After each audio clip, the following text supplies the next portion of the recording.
अस्सलाम वालेकुम जी। अज दी वीडियो बड़ी स्पैशल बड़ी खास है। पूरी वीडियो वेखो, तुहाडे बड़े काम आएगी। ए असीं लाए ने सिट्रस दे पौधे, बेसिकली जो सारे माल्टे दे पौधे ने, लेकिन इन्हां जिहड़ियां खूबियां ने ना, पईयां ने खूबियां तुसीं सुणियां नहीं। ए बूटे सानूं दित्ते ने समीउल्ला भाई ने, साडे फैन दोस्त बहुत अच्छे, अज नाल आके बकायदा नाल लवाए ने, पत्तों की चों मंगवाए ने।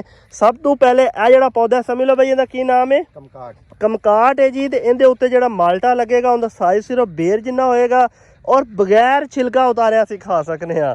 सुनिया जी अज तो पहले कभी तुसीं? हाली सबर करो, अगे तुहानूं इस तो ज़्यादा खूबियां वाले पौधे दिखाने हैं। उस तो बाद दूसरे नंबर ते ए वैरायटी है ट्राको।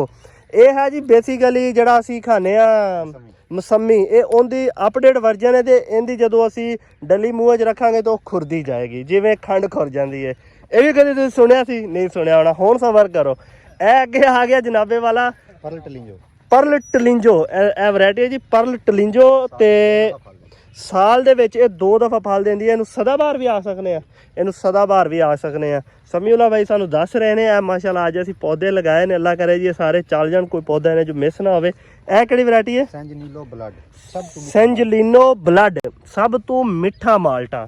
इनू सेंजलिनो ब्लड का नाम क्यों दिता गया? स्पेन दी वैरायटी है।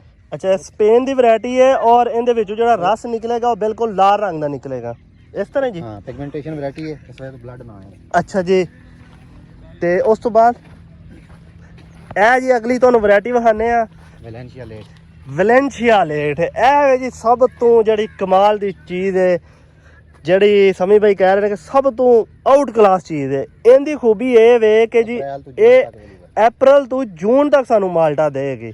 आम तौर पर माल्टा मार्च खत्म हो जाता है ना, इनका अप्रैल शुरू होएगा। जायका भी बेहतरीन होगा, माल्टे का साइज भी अच्छा होएगा, कलर भी अच्छा होएगा, सारा कुछ अच्छा होएगा। उस तो बाद आ गई जी अगली ए वाली वैरायटी। ये सरकार केड़ी है?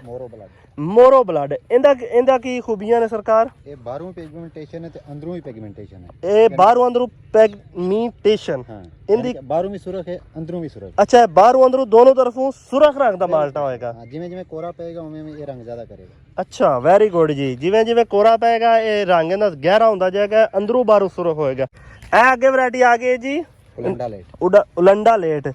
अगे वैलेंशिया लेट सी, उलंडा लेट है। ते इंदे ते उंदे च की फर्क है? ये उसको 2 महीने ज्यादा चल जाना। अच्छा, ये मतलब जुलाई तक माल्टा चलेगा। वाह जी, अच्छा वाह जी वाह, कमाल नहीं हो जाना। हाँ, फ्रूटर ਜਦੋਂ 12 ਮਹੀਨੇ ਤੋਂ ਉੱਤੇ ਜਾਂਦਾ ਨਾ, ਹਾਂਜੀ, ਉਹਦਾ ਰਸ ਸੁੱਕਣਾ ਸ਼ੁਰੂ ਹੋ ਜਾਂਦਾ। ਸਹੀ ਹੈ। ਇਹ ਜੁਲਾਈ ਦੇ ਵਿੱਚ ਵੀ ਬਿਲਕੁਲ ਫਰੈਸ਼ ਫਲੂਟਰ ਹੋ ਗਿਆ, ਪੂਰੀ ਹੋਏਗੀ। ਠੀਕ ਹੋ ਗਿਆ ਮਾਸ਼ਾਅੱਲਾ ਜੀ। ਇਹ ਬੂਟਿਆਂ ਦੀ ਕੁਆਲਿਟੀਆਂ ਤੇ ਮਾਸ਼ਾਅੱਲਾ ਕਮਾਲ ਨੇ। ਤੇ ਅੱਲਾ ਕਰੇ ਜੀ ਹੁਣ ਚੱਲ ਜਾਣ। ਸਮੀਉल्ला भाई ਸਾਡੇ ਨਾਲ ਮੌਜੂਦ ਹੁਣ कैमरे 'ਚ नहीं आ रहे, पता नहीं आके खुद अपने हाथ नाल ला के दिते ने। बड़ी मुहब्बत प्यार विखाया जी भाई होरां ने, बहुत शुक्रिया। ते कैसी लगी है वीडियो कमेंट सेक्शन जरूर दस्सिओ। अल्लाह हाफिज़।